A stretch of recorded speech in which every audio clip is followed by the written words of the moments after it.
आज हम एक ऐसी अमूल्य बात सुनने जा रहे हैं जो न केवल इस जीवन को बदल देगी बल्कि करोड़ों जन्मों के पापों का अंत कर देगी। मनुष्य जन्म केवल इसलिए मिला है कि हम भगवत प्राप्ति कर सके, अपने असंख्य पापों से मुक्त हो सके और भगवान के चरणों में अपने जीवन को समर्पित कर सके। एक गांव के सीधे सादे चरवाहे की कहानी है। वह न कथा सुनता था न नाम जप करता था, बस दिन रात पशुओं के पीछे घूमता था।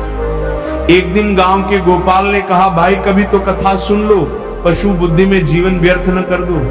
भगवान की कृपा से वह कथा में पहुंचा। वहां पंडित जी बोले, जिसने मनुष्य जन्म पाकर गुरु मंत्र नहीं लिया, जिसने भगवान का नाम नहीं जपा, उसका जीवन व्यर्थ है। ये बात उसके दिल में बैठ गई। अगली सुबह जाकर पंडित जी से गुरु मंत्र मांगा। पंडित जी बोले, आखिरी दिन मिलना फिर देंगे। आखिरी दिन आया, पंडित जी घोड़े पर सवार होकर जाने लगे।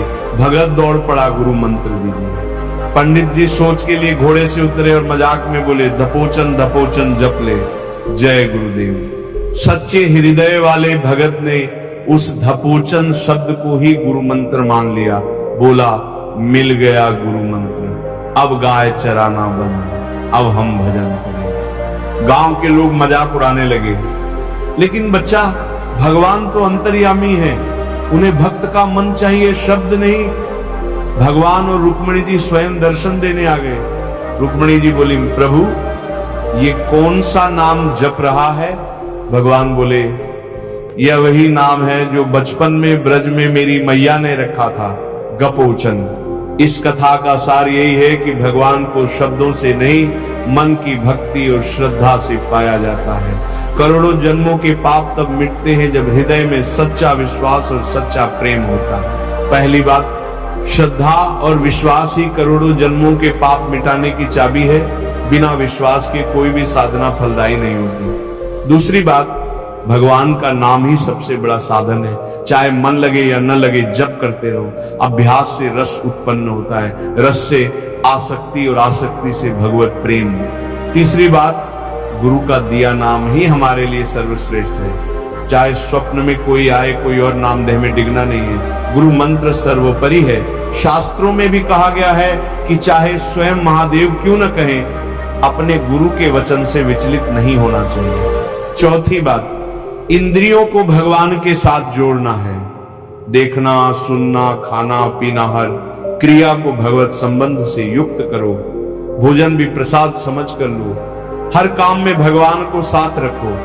पांचवी बात, हर वस्तु, हर व्यक्ति, हर स्थान में भगवान को देखो। जब मन इधर उधर भागे तो उसे शामा शाम में लगाओ। हर सांस, हर क्षण प्रभु के लिए। छठी बात, राग और द्वेष को त्याग दो, यही बंधन है। राग हमें मोह में डालता है और द्वेष हमारे भीतर विष घोलता है। द्रौपदी का उदाहरण सबको पता है। जब तक उसने अपने बल पर भरोसा किया, भगवान नहीं आए। जब उसने पूर्ण शरणागति की, तभी प्रभु प्रकट हुए। सातवीं बात, हर परिस्थिति में कृपा देखो। चाहे कैसी भी आपत्ति हो, बीमारी हो, कष्ट हो, भगवान की कृपा ही है। जब शरणागति आती है तभी कृपा का अनुभव होता है। बिना शरणागति के केवल अहंकार होता है और अहंकार से भगवान नहीं मिलते। आठवीं बात, विनम्र, संयमित और त्यागमय जीवन जीना है। सज्जनों, भजन प्रेमियों जिसे भगवान पाना है, उसे अपने आचरण में साधुता लानी ही होगी।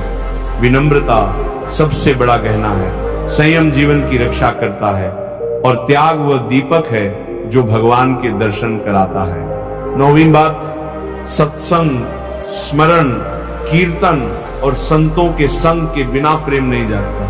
रोज सुनो, बार बार सुनो। अगर पहली बार में नहीं समझ आया तो बार बार सुनो।